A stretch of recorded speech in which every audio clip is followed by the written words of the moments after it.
Hello and welcome to Waste Not, Want Not, Cut Food Waste, Save Money. My name is Sherry Thirlby and I'm very excited to be sharing this webinar with you today. I'd like to introduce you to my fellow hosts. First, Mary Morgan. Hello, everyone.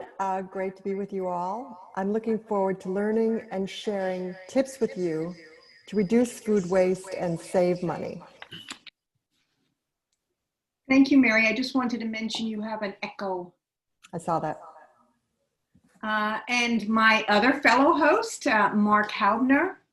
Hi, everyone. Thank you for taking your time today to join us, and we hope you find some valuable tips to help you reduce food waste in your own household. Thank you, Mark. So Mary, Mark, and I are members of the steering committee of Drawdown East End, and we've really been looking forward to launching this webinar because it's the follow-up program to a 30-day, 30-household pilot program that we ran earlier this year. And some of you here today attending this webinar participated in that 30-day, 30-household pilot program run in cooperation with the town of Southold. You kept your food waste from going into the Yellowtown garbage bags, and you diverted over 1,000 pounds of food waste from the waste stream. That food waste was then composted at Trieber Farms right here in Southold. And that 1,000 pounds of food waste is equal to over 2,000 pounds of greenhouse gases that were drawn away from our atmosphere. So our goal is to work with the town of Southold to bring this composting program to the rest of the town, as well as educate our community with this webinar today about reducing food waste at home. Reducing food waste townwide could have a huge impact, and this educational program is a big step toward doing that, and you are an important part of that effort. The presentation will take about 30 minutes, and then we will take questions and comments, and we're very interested in getting your input. We will be recording this webinar and posting it so you can access it in the future.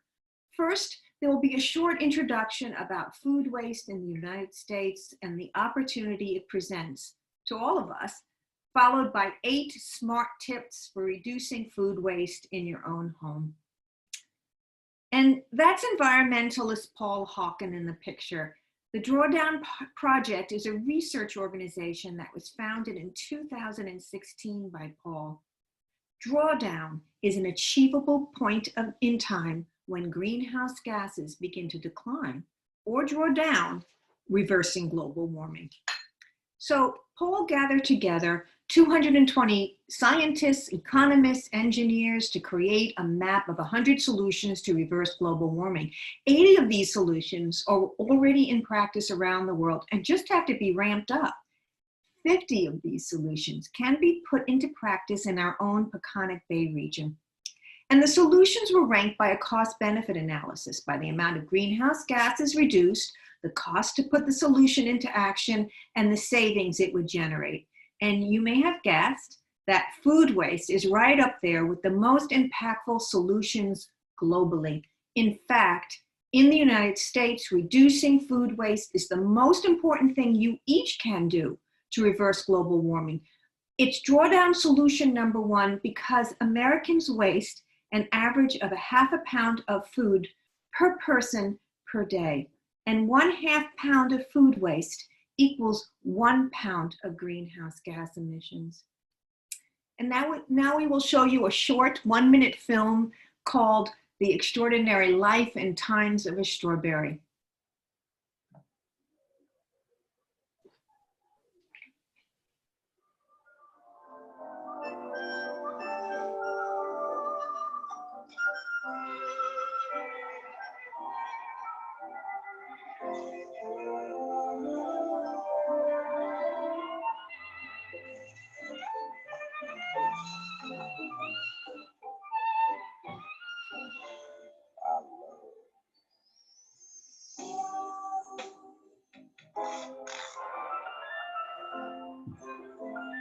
Can we get strawberries?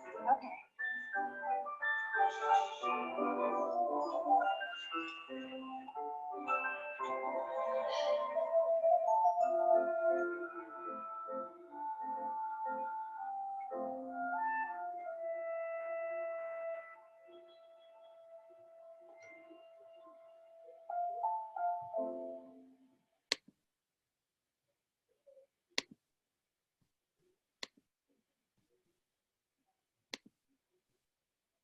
Well, thank you, Mark, for running that. Well, that dramatizes a way that we all waste food and the opportunity we all have moving forward. Because because household waste accounts for 70% of all food waste, household waste. You would think that restaurants and grocery stores generate the most food waste. Actually, households account for more than restaurants and grocery stores combined. Every year in the United States, only 55% of the food grown gets eaten. We waste 45% of it, but we can change this. And I found this interesting. 80% of our water is used in food production. 10% of our energy is used in food production. $218 billion is lost annually on food, water, energy, fertilizer, land, and production costs. And that's $1 trillion lost in 5 years. And here's the important part for you. Food waste equals money waste for your family as well, because the average American family of 4 loses an astounding $1,500 a year on food they throw away. That's $125 a month. And that's why this webinar is called Waste Not, Want Not, Cut Food Waste, Save Money. But here's the good news. If each of us simply reduces our food waste by 50%, we will meet the Drawdown Food Waste goal for reversing global warming. And it's the number one action we can all take, and it's completely achievable. Together, we can be part of reversing global warming. Coming up are the 8 smart tips for your own household. The goal is to keep food waste out of Yellowtown bags. And some tips may make more sense to you than others, and some you may already be doing. We want to hear about that at the end of this presentation. So if you would, grab a piece of paper and pen to write down which tips you would try or which things you are already doing. When I was doing this research, I was amazed at what I learned. I kind of thought that I was doing it all, but not so much. And I hope that some of these tips resonate with you as well. So here's the first tip. Shop smart in your own kitchen before you go shopping. Shop in your refrigerator, your freezer, and pantry before you go out to any markets. First, shop in your refrigerator. Search the back, look in those vegetable bins, find that cabbage you forgot about, or those leftover scallions and pepper, or that lonely sweet potato, and plan to use those ingredients first in your meals. So I like to make croquettes from leftover fish or chicken, and we will be sharing a lot of tips like this, including a cookbook called Amazing Waste. Next, shop in your freezer. Go ahead and dig down to the bottom and find those ribs you forgot about. And I mention ribs because when I was first doing this research, I decided to do what the research was telling me, and I dug deep down in my freezer, and lo and behold, I did find ribs from our amazing ribs from our local farm, Deep Roots. And so now I'm trying to make it a habit to go freezer diving often. Next, shop in your pantry. What can you do with those beans or that pasta and plan a meal for the week around those ingredients? We recently found way too many cans of salmon, you know, the COVID thing, and decided to make a salmon loaf. And if you have a garden, don't forget to shop there to see what has to be picked and cooked before you go shopping. We spoke to a young gardener, Mary, Mark, and I recently, and he actually confessed that sometimes he forgot to check his own garden before he went out shopping. And part of shopping smart in your kitchen is understanding the use by and sell by dates. It's crucial because they're not regulated by the federal government or standardized within the industry. They are only suggestions from the manufacturer or store. And we have a guide that we will show you at the end of this webinar, and we'll be posting it as well, that explains this in detail. The main thing to take away is that many foods last much longer than the date on the package. And now on to tip number 2. Plan smart. What items did you find in your refrigerator and pantry for cooking first so food won't go to waste? And Mary has a great idea about this. Mary? Hi, Sherry. Yeah, we call this tip pasta night. And it sort of started because Tom and I was telling him about our research, and we decided to make reducing food waste a high priority in our household, like a lifestyle change. So we think of all of our leftovers as ingredients, and we usually have them for dinner the next day, make them into dinner or lunch.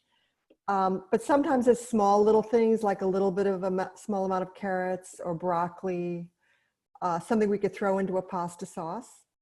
Bits of, like pesto can take bits of greens. Ham and peas go well together for a pasta sauce. Anything with tomato or eggplant, it makes a great marinara sauce. Always save the mushrooms. So when you have little bits of things, you find you can do something like throw them into a sauce or a soup. And we've actually made it a weekly habit. Anything small, put it aside, we'll do something else with it. It's a great ingredient. No food waste, saves money, and it's very easy. Thank you, Mary, and fun, actually. Next, make a menu list based on your cook first items, then make a shopping list based on your menus, and don't forget to factor in how many meals you're eating at home this week and how many you're eating out or ordering out. And you have a helpful tip about this, Mark. Yeah, Sherry, we found that eating out was creating waste because we weren't eating everything we bought for the week. So now we make plans to eat out and then buy one day's less food when we go shopping. It's that easy. Thanks, Mark. Something all of us can remember to do. We will be posting a PDF of this cookbook to you called Amazing Waste, with lots more ideas and delicious recipes. And now on to tip number 3, shop smart. We will be discussing shopping your list, bulk purchases, and impulse purchases. First of all, shop your list. Buy only what you think you'll eat this week so food won't go to waste. And speaking of going to waste, remember to reach for that weird looking cabbage. Actually, this cabbage was shaped like a cone, but it made a great cabbage soup. It was fabulous. Or reach for that weird looking ugly potato, or maybe the carrot with 2 ends on it. It will get passed over by most people and potentially wasted unless somebody buys it. And maybe that could be you. I also like to rescue them, bruised or old fruit by making fruit compote. This compote is made of seconds from our very own Wickham's farm. It's great to freeze, and I have peaches all winter long. And remember, this is an important one, buying in bulk only saves money if you use what you buy. Think about that giant plastic container of greens that goes bad before you can finish it. You're not really saving money at all. And impulse purchases are fine. Just promise yourself to eat them. And I'm actually working on that myself. So part of tip number 3, shopping smart, is shopping farm smart. And we are privileged to live in a community where we can shop farm smart. And this is why. The produce at local farms is fresher and lasts longer, and that means less food waste. Local produce and grass-fed meats and poultry are more nutrient-rich and healthier for you, your children, grandchildren, and the environment, because by shopping at local farms, you're cutting out the excess packaging found in supermarkets, as well as the carbon emissions generated in transporting food long distances. So we will be posting a list of local farms and local CSAs after this webinar. And one more point. Buying local keeps money recirculating in the community, raising our local tax base to the benefit of us all. Did you know that for every $100 spent locally, $73 stays in the community? While the same $100 spent in a national box store only keeps $43 in the community. And Mary, you have something to add. Yeah, thanks. Yeah, I love that buy local statistics. 73 cents on every dollar stays in the community. We made it a habit to start our shopping at the farm stand. So we go farm stands first, and then we organize our shopping list right there around what's in season, what's deliciously ripe, what's local. And we like doing it that way. We like supporting our farms. We use everything we buy. It's so incredibly fresh. It lasts longer. Thank you, Mary. And now on to our fourth tip. Store smart. Make what you buy last longer. And we will be posting and sharing with you 4 pages of storage guides after the session. But here are some highlights. And again, the research I did about this really changed the way I store things. I learned a lot. So here's one. Store mushrooms in a paper bag. Take them out of that plastic, which can encourage mold. And I know, Mark, you saw the light. Yeah, it took a while for it to go on. I got to tell you, I've been working on this program for 6 months. It took me that long to remember to change my behavior and actually put my mushrooms into a paper bag before putting them into the fridge for the first time. That was 2 weeks ago. And all this is a matter of being aware and then following through on all this by making one change in my habits. Thanks, Mark. It's been happening to all 3 of us. It's been a pretty interesting process. So here's another one. Store berries on top of paper towel to absorb moisture and prevent mold. And Mark, you had something to add also about this. Yeah, we used to wash everything before we put it in the fridge. And I know we're very conscious now during COVID to wash everything with Lysol before you put it in the fridge. This only makes the fruit decay faster. And also, most of the time, berries come in a container which has a liquid absorbing mat in the bottom, which traps moisture.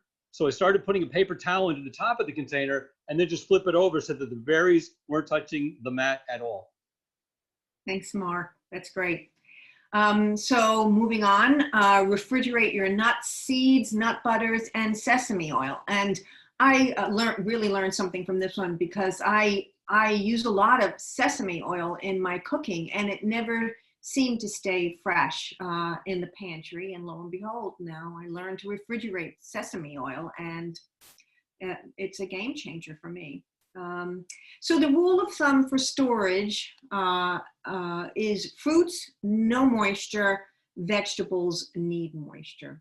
And speaking of moisture, I learned that if I cut the bottom of my herbs, if I cut the bottom of the stems and I put it in a glass of water and into the refrigerator, they last a really long time, like 2-3 weeks or even more. And here's another tip. Store potatoes with an apple to avoid early sprouting, and store potatoes away from onions. And actually, this is my potato basket. This is what I learned.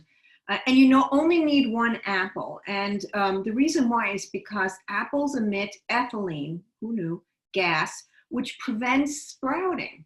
And also the onions, store them away because onions make potatoes sprout as well.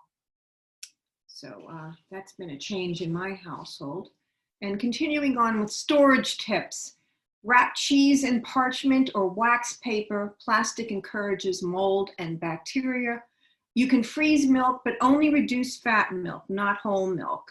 And freezing, I also use tomato paste, but I often don't use the whole entire can, and it never lasted in the refrigerator. And now I freeze it so it's fresh the next time I need it. And it's best to freeze whole wheat flour, and you can freeze uncooked rice. And I just discovered last season when the ginger came in that you can actually freeze it unpeeled. And mine has lasted all year. It's ginger season now. It's time to buy it again. And by the way, frozen ginger, after you peel it, it's easier to grate. So there's that. And if you won't be using coffee for 2 weeks, freeze it. Store oils in the pantry, except for sesame oil, refrigerate that. And we also have a couple of tips about what to store your food in to keep it fresh. Mary? Oh, the beeswax food wrap, yeah. I made a pledge to myself to try to stop using plastic. And so I researched these beeswax food wraps, and they are great. It's great for storing cheese, great for covers on bowls. Really, use them for anything. You wash them in cold water. You can reuse them over and over. They last for over a year. The bottom line, they're saving money. They're keeping everything fresh. Where did I get them? Well, I got them online, but I've researched some local stores and brought them in and asked them to consider, stocking them. That's Compliment the Chef and the Market in Greenport and Fit Food in Southold. Thank you, Mary. Thanks for doing that legwork too. And I use these cloth bags to store vegetables. They're washable and they really keep my vegetables moist and fresh. They're 100% cotton and you can machine wash or hand wash. So I'll wash an entire lettuce head, and the leaves stay really crisp. And we will share a link later. We are working on our local merchants to be carrying these storage ideas, and we will be sharing a link for a specialty site that is completely sustainable and thinks sustainable storage and everything else. And here's tip number 5: store smart. Eat everything you cook. Save leftovers for lunches or freeze. Or I like to turn them into a whole new meal. It's just more interesting. And I mentioned croquettes before. I also like to make stir fries with leftover vegetables. And I'm sure you all have your own tips. And during the live segment later, when you get to speak, you won't be seen, but you get to speak. I'm hoping you'll talk about them so you can share ways to reduce food waste with the community. I know you all have your own tips, and I look forward to hearing them. So is your soup too salty? Put in a raw uncooked potato. If you burnt a stew, transfer the unburned part and cover with a damp cloth for 10 minutes. And cook the whole vegetable, nose to tail. So if I have some vegetable cuttings, carrot top, etc., I like to freeze them, and then I have them for my next soup. And Mary has a different tip about vegetable cuttings that I'm trying to make a habit. Oh, that's the stock pot, right? Yeah, that's our stock pot. Or anyway, it's got onion skins and carrots and leek ends, celery. I was kind of amazed Tom was putting onion skins in the stock pot. But it works, it's fine. That's what you do with onion skins. It makes it more, it gives a lovely taste to stock. And it's become a habit for us to have a stock pot on the stove. It's a great base for soups and stews. I also use it to make risotto, the stock part, and sometimes for pasta water. Sherry, I know you asked me, how long do I keep the stock pot on the stove? Well, we keep it on for a couple days. And you boil it in the morning, keep it covered, turn it off, keep putting things in throughout the day, boil it again at night, put the cover on, let it sit on the stove all night. You do that for a couple of days, and by the 3rd or 4th day, I'm saying to Tom, let's do something with the stock. Let's freeze it or put it into ice cube trays. I think there's a picture of that. Yeah, there's our ice cube trays. You can freeze it in containers. The ice cube trays are great.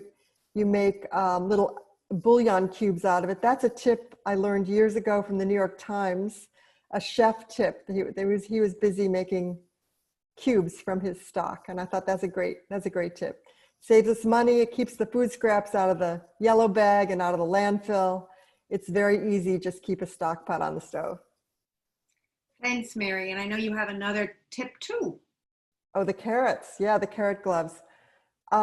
Yeah, I stopped peeling carrots. Those are actually Tom's carrot gloves. He loves them.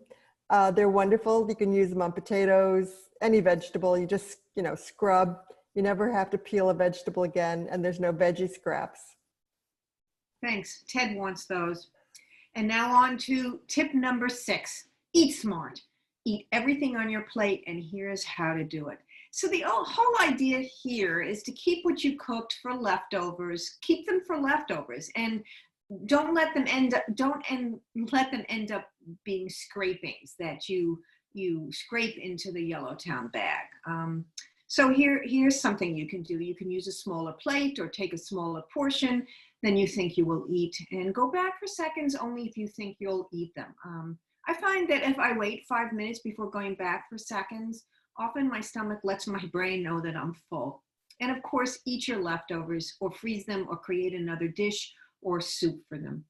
And here's our tip number 7, eat out smart and order out smart. First of all, many restaurants offer half or smaller portions, or you can ask for an appetizer-sized portion of an entree. And another thought about this comes from Mary. Restaurants, right. It's kind of a celebration for us when we go to a restaurant. It's a birthday or an anniversary, and we like to patronize our farm-to-table restaurants. So what works for us is we order 2 appetizers and split a main dish. And we find no food waste. We're not taking anything home. We order local wine. We leave a big tip. And it works for us. Hope it works for you. Thanks, Mary. Here's another tip. Ask your restaurant to hold the bread if you won't eat it, or better yet, take it home and eat it the next day. Take home leftovers, eat them for lunch, make soup, or always compost what you absolutely can't use. And Mark shared this interesting fact with us. As we did research for the program, we discovered that only half of Americans don't take their leftovers from the restaurant, or half do. This offers us a big opportunity to reduce emissions from our food waste. To make it easier, I bring my own reusable containers with me to the restaurant, knowing that I'm going to have leftovers, which I'm going to enjoy the next day. So when the meal comes, I simply take half of the food off the plate, put it right into the container. Thanks, Mark. That's great. And it's also great to not, if you are taking home leftovers, to not, take home another plastic or styrofoam container. Bringing your own is a really pretty good idea. So, and now on to tip number 8, our last tip. Compost what's left for 0 food waste. And that's what recently went into my compost. So by keeping food waste out of the Yellowtown bags and composting it, we can reduce greenhouse gas emissions, regenerate our soils, and grow healthier food for us all. And we will be posting links with resources for all of the following solutions coming up. So you can bring what's left for compost, if you don't have your own compost, to a local farm for composting. And we will be sharing contact information for our very own Southold farmers, Trieber Farms, and Deep Roots Farm, and they would be delighted to accept your food waste. Or if you have a favorite local farmer, ask them if you can bring your food waste to them to compost. You will be surprised. Many of our farmers compost to regenerate their soil and grow healthier vegetables for all of us to eat. They might be very happy to get your food waste.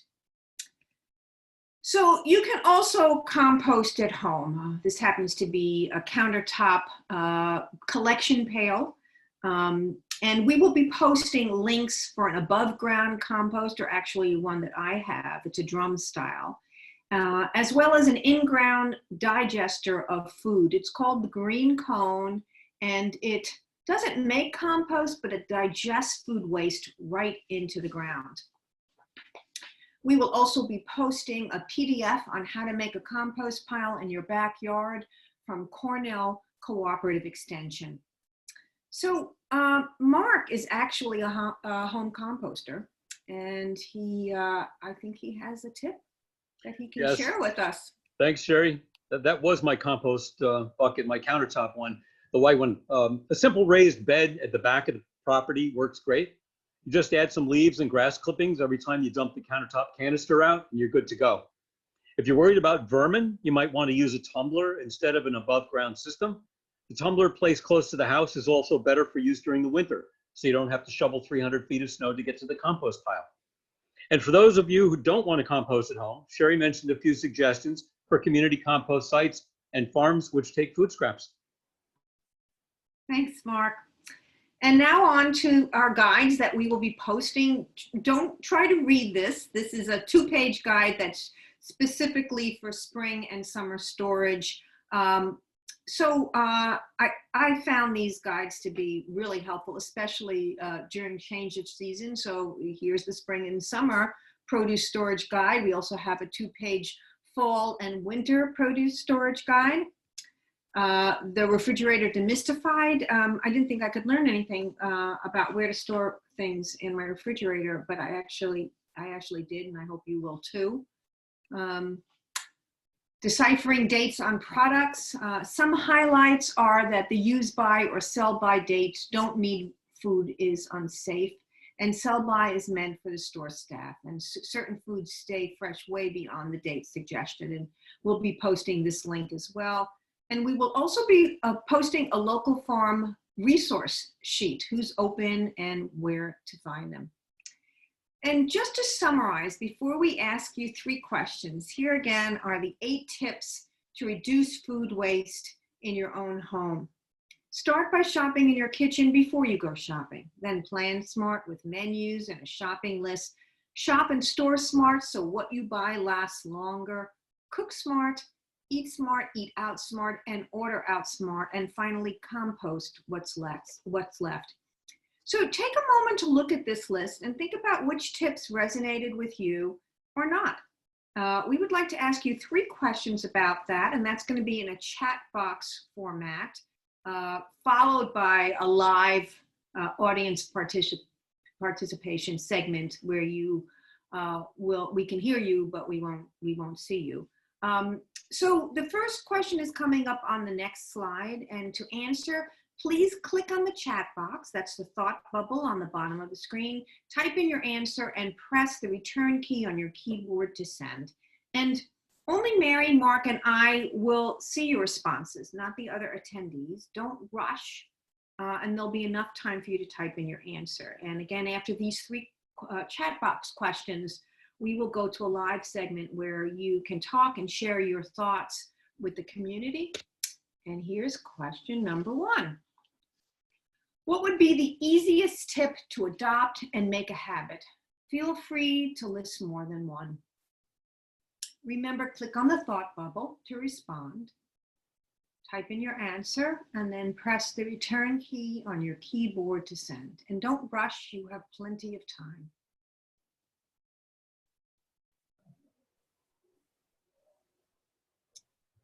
Again, the question is, what would be the easiest tip to adopt and make a habit?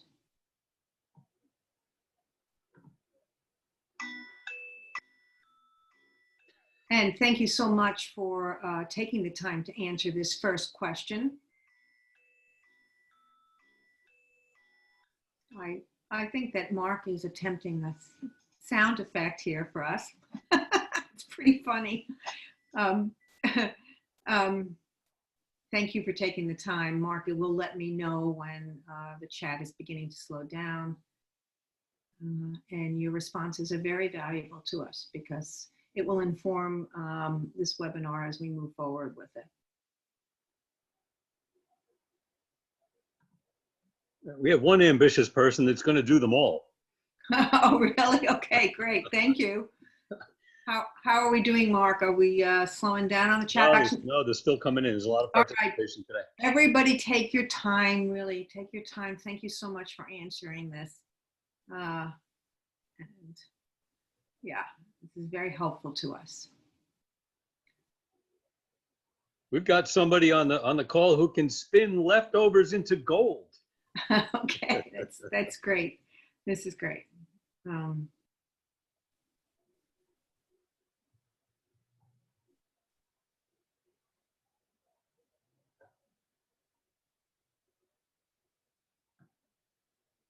We have 2 more questions coming up, but please take your time.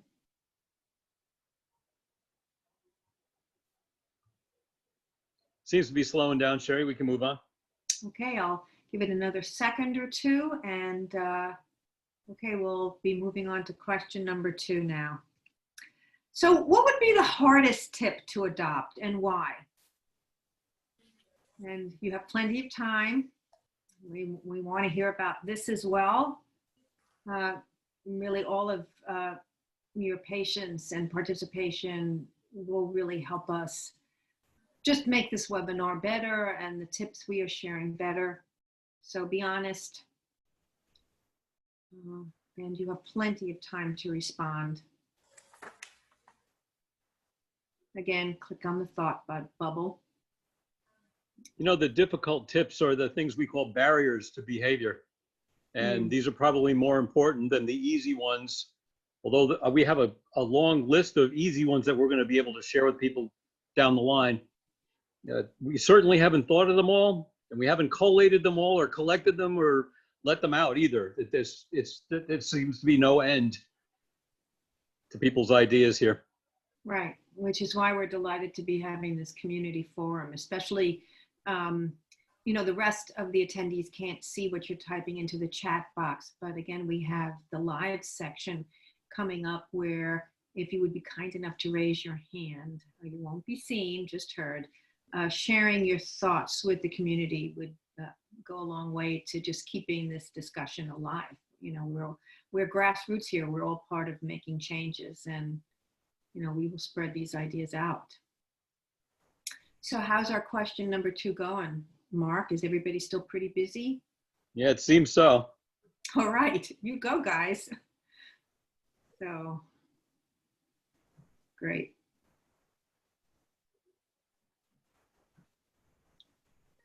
I guess there are a lot of hard tips out there. And you know what? It's not a yes or no answer either, Sherry. So there's a lot of thought. Yeah, and I think Mark, Mary, and I have all had our, you know, hard tips, you know, that we can't quite wrap our minds around. I mean, we can't do it all. You know, if we walk away from this adopting 1 or 2, we've done very well. But Mary and Mark and I are living this all the time, so it's like we're constantly reminded, oh, well, here's one other thing we could do. I'm working on Mary's stock pot idea. I'm seeing several responses about packaging and plastic, which is a good awareness to have. Great. That's great. We may have a farmer on our I think we do. On our attendee list too. Maybe we'll even hear from him out loud later. Just saying, no pressure, no pressure. There's a question there, Mark, about decomposition of food in a compost system. Doesn't it produce methane? You know, my daughter had asked me that. She was watching me dump that white container into the compost bin a week or so ago. And she says, well, that must smell great. And I said, and I reached down into the, you know, the aged part of it, which only takes really a few days, 3 or 4 days. And I said, here, smell this. And she went, no. And I said, no, really. And she goes, it smells like dirt. Of course, we know it's soil by now, but the fact is that it does not smell. And the decomposition process is changed completely when you drop your greens into browns. And I think remember the ratio being 2 to 1. So leaves and grass clippings, 2 of those to 1 part of food waste, and it breaks down quickly. And the methane is changed. It does not escape. So this is why this is so exciting. And I can see this happening at a very large scale. If we saved 1 million pounds of food, 1 million pounds. Did we save 1 million pounds of food in March? No, it was 1,000 pounds. It's 1,000 pounds. Sorry, Mark, but a million. but think about it. That was 30 families, 30 days, 1,000 pounds. Think about what could happen if we expand that out to the rest of our 23,000 people in Southold alone. Yeah, that's where the million was coming in, because we were looking at over 1 million pounds of food waste, which is 2 million pounds of methane that's kept from the atmosphere. Yeah. How is our question 2 going? We're kind of slowing down. Looks like everybody got a chance. Okay, well then we'll move on to question number 3. So what made you attend this webinar? And this is another, you know, longer answer. Do take your time. And right after you answer this question, we'll move to our live segment, and we'll take your questions and comments, and you will be heard. So again, what made you attend this webinar? What motivated you? I heard the last time we ran this that my husband typed in, Sherry made me. No, he's been an advocate all along. Who's the cook in your household, Sherry? Mainly Ted. Oh, there you go. Mainly Ted. I mean, we take turns, but you know, I find the recipes. He's amazing. But at any rate, no, we all know that Ted was right there with us during our 30-day pilot, helping every step of the way. And so nice. So again, what made you attend this webinar? How are we doing, Mark? Long answers again. A lot of Okay. thought going into these. Okay, everybody take your time. I so appreciate this. Oh, Mary, Mark, and I really appreciate your participation. This is great.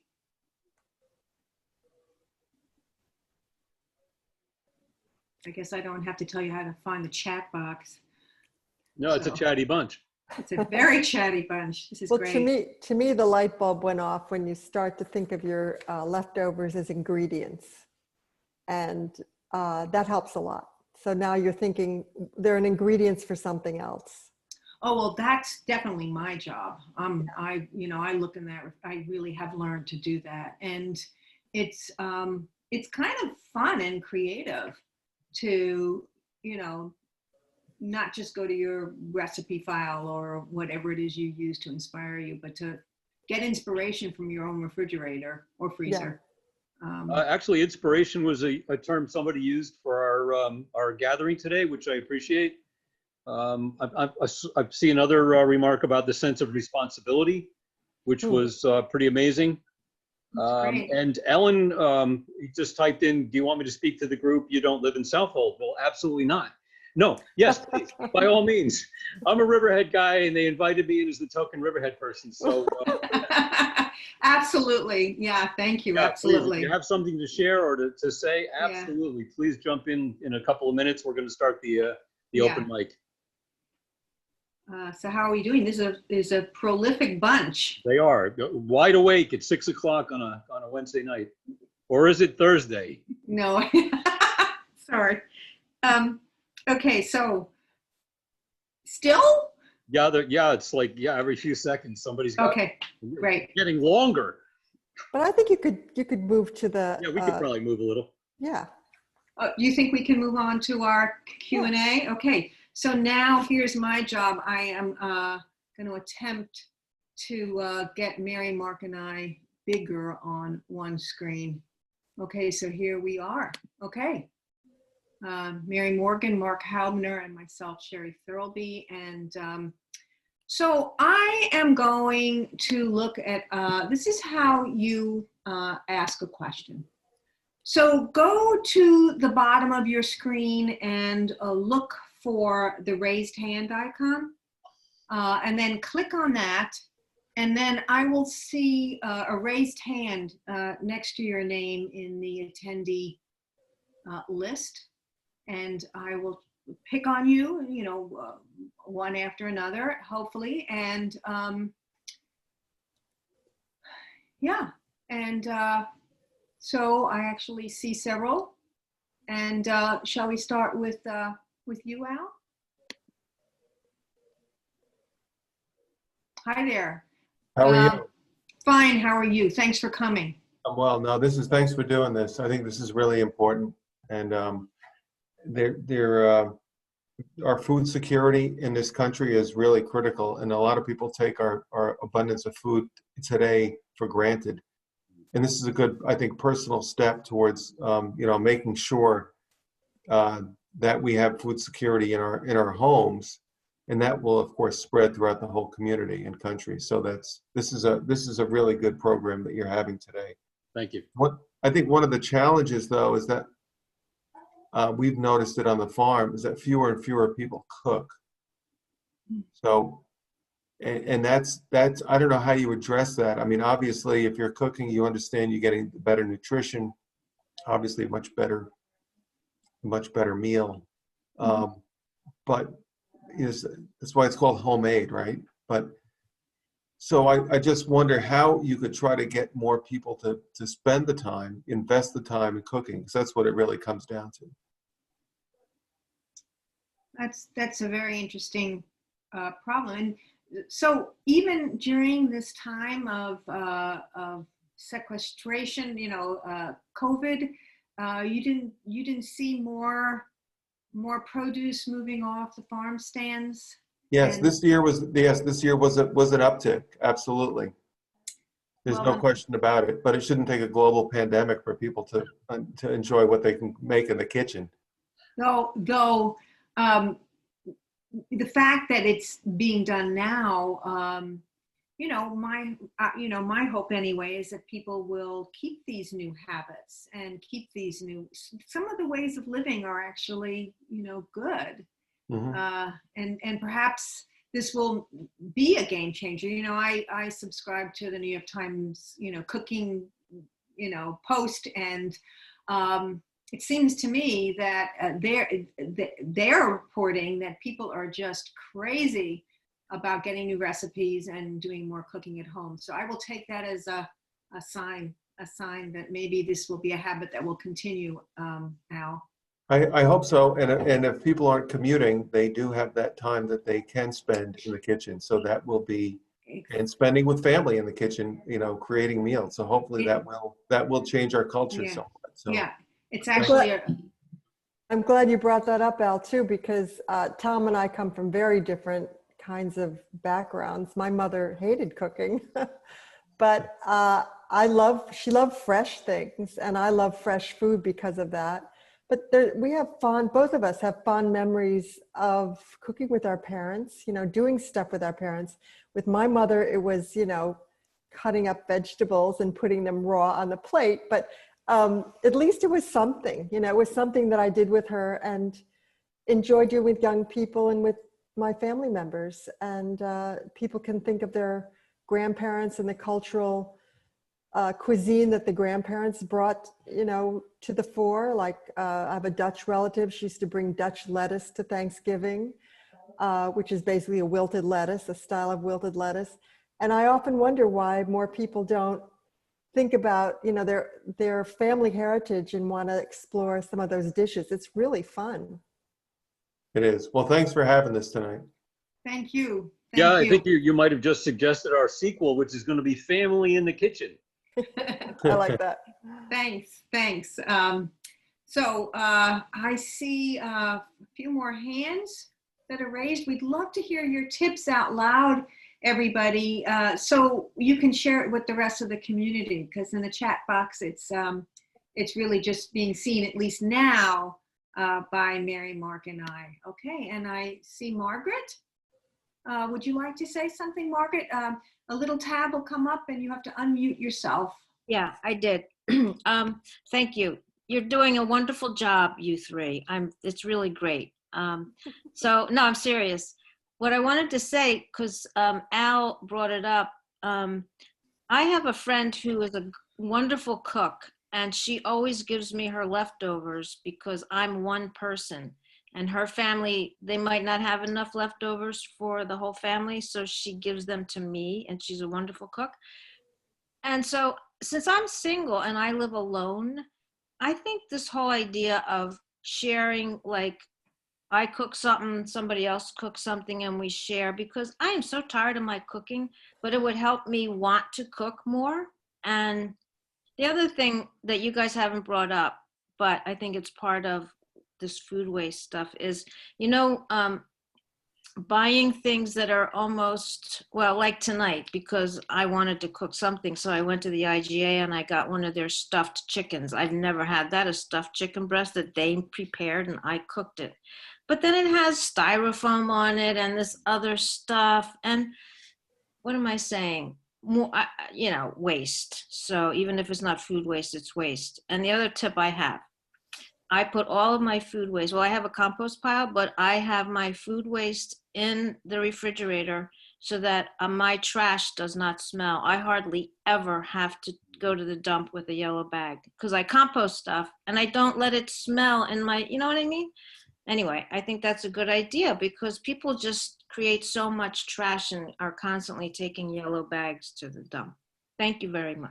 Thank you so much, Margaret. I love your tip about single people or even families cooking meals and sharing them with each other. It certainly would inspire you to step up and make a great meal because other people are depending on you. I think it's a great idea. And your tip about putting your food waste into the refrigerator, we actually got a great tip on Saturday from one of our attendees, and she is actually, she usually has a compost pile at home, but she happens to be traveling and working in another city. But there is a municipal food waste collection system. And so she puts her, you know, she has a bowl on the counter and she puts her scraps in there. And then she puts it in the refrigerator like you do, Margaret. And then if she's not going to be going to the municipal, like we wouldn't be going to a farm immediately, like maybe a week later, she puts all of it in a larger bowl in her freezer. So I thought that was a pretty good tip the other day. And Let me just jump in. Let me jump in, Sherry. Mhm. I completely forgot. Margaret mentioned the trash cans don't smell. And I was picking up trash cans on the side of the house at least once a week from cats, dogs, possum, raccoons. They turn into my garbage can into a buffet. And I have found that when we stop putting food out in those garbage cans, I have never had to pick up since. And that's been close to 4 years already. Mhm. We've been doing that for 10 years, Mark. No food in the trash can, no animals. Yep. That's it. Yeah. And are you seeing anything? Do we have any other? Yes, I see Yeah, we some have more raised hands. Taylor, I'm going to. Hi. Hi. I was just going to share some tips for using up leftovers. I'm the one that likes to spin leftovers into gold. One thing I do is like anything goes on avocado toast. Anything. Leftover fish is great, you know, radishes, scallions, whatever random veggies you have, anything can kind of just be piled on that. And if it doesn't work there, quiche is great, especially if you have dairy. Again, like if I have, you know, cream or milk going on the edge, quiche. Because also the quiche keeps really well in the fridge and you can kind of have a slice for breakfast or have it as a dinner meal, and any vegetables and cheese easily get used up. Or pizza.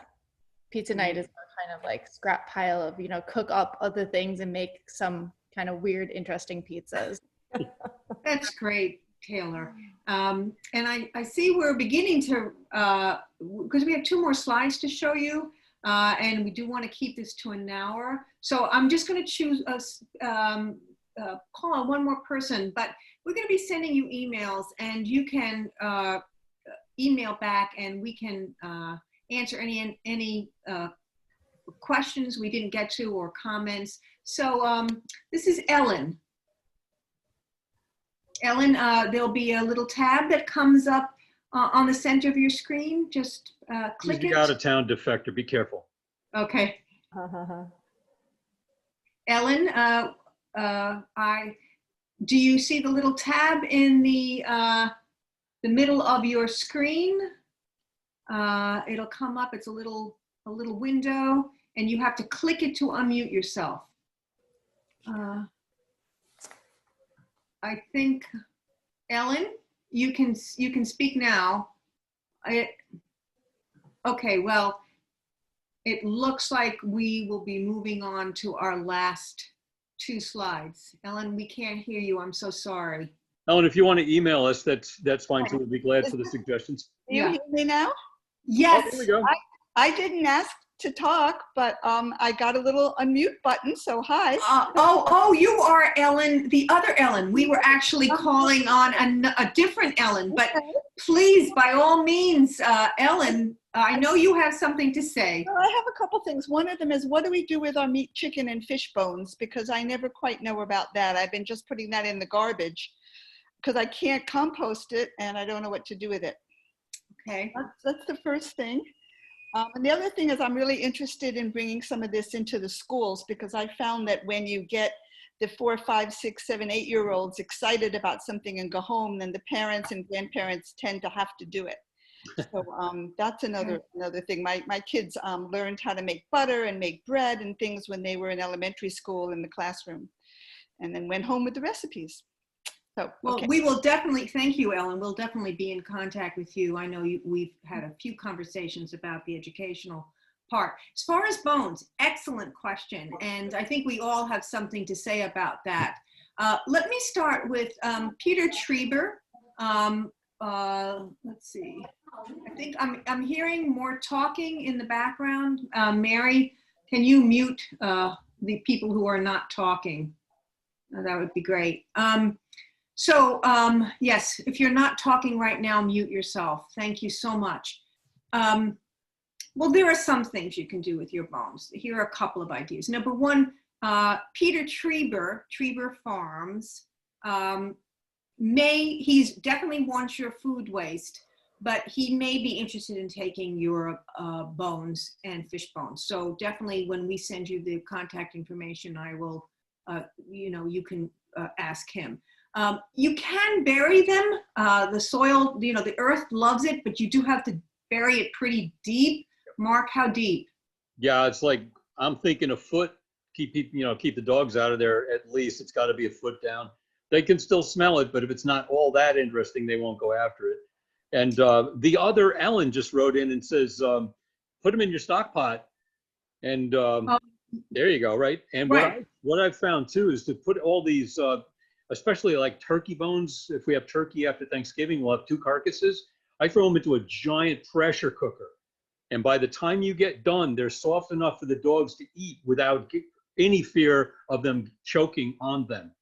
So you've done 2 things. You've got a bone broth, you've got a soup, and you've got stuff for the dogs. Right. And I'd like to add, I do put all my bones into a soup. No bone gets thrown out. It has to get made into soup.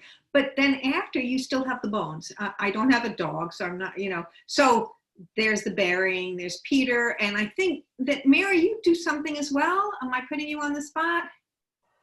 Well, we definitely have a stock pot, definitely, and all of our bones go into the stock pot. I usually freeze the bones till I collect enough. But I don't know if this is whatever allowed, but we burn bones, in our fireplace. After you cook them, yeah. Of course. I haven't, yeah. It adds heat to our house. I haven't tried that yet, but I may this winter. So thank you all. We have just 2 more slides. If you would bear with me, I am going to try to get us back to that. And I'm sorry, we're running a little over. Okay, here we are. So we're hoping you'll be part of this effort to build a community that understands food is a resource not to be wasted, an effort that will save you money, save the town money, and bring cascading environmental and health benefits to us all. So can you tell one person about this program and what you're changing in your own household? Tell a friend or a neighbor or a family member. And if you do post, would you be part of spreading the word and post on social media and tell social media what you're doing? And you can tag us and hashtag us at Drawdown East End. And we want to thank our cooperating partners, Slow Food East End, North Fork Audubon Society, the North Fork Environmental Council, Trieber Farms, Deep Roots Farm, and the market in Greenport, as well as the town of Southold. But mainly and especially, we want to thank all of you. And I know that Mary and Mark both want to say something. Absolutely. Thank you, everyone, for joining us. And thank you, Sherry, for leading this webinar. And it's really exciting to be part of this, reduce food waste effort in the town of Southold. Yeah, thank you all again for your time today. We hope you found a lot of these tips useful in reducing food waste at home. And your attention to this will make an immediate difference. This is not a long-term, it is a long-term solution, but it is also immediate short-term activity that you can engage with right away. Thank you. So look for the email that we'll be sending you soon about the resource sheets and the webinar recording and the next steps, including an exciting new 10-day pilot that we will be launching in January. And the email will be coming from drawdownsoutholdpilot@gmail.com. And please check your spam folders in the next few days. Again, that's drawdownsoutholdpilot@gmail.com. And once you get our email, feel free to email back with questions or comments. And thank you again for taking the time to attend and also for participating in such sort of an open and wonderful manner. I'm sorry we didn't have time for more of your comments. So again, the more people who become aware of reducing their household food waste and its impact on reversing global warming, the better off our community will be. So please spread the word, and good night and have a lovely evening, everybody. Thank you.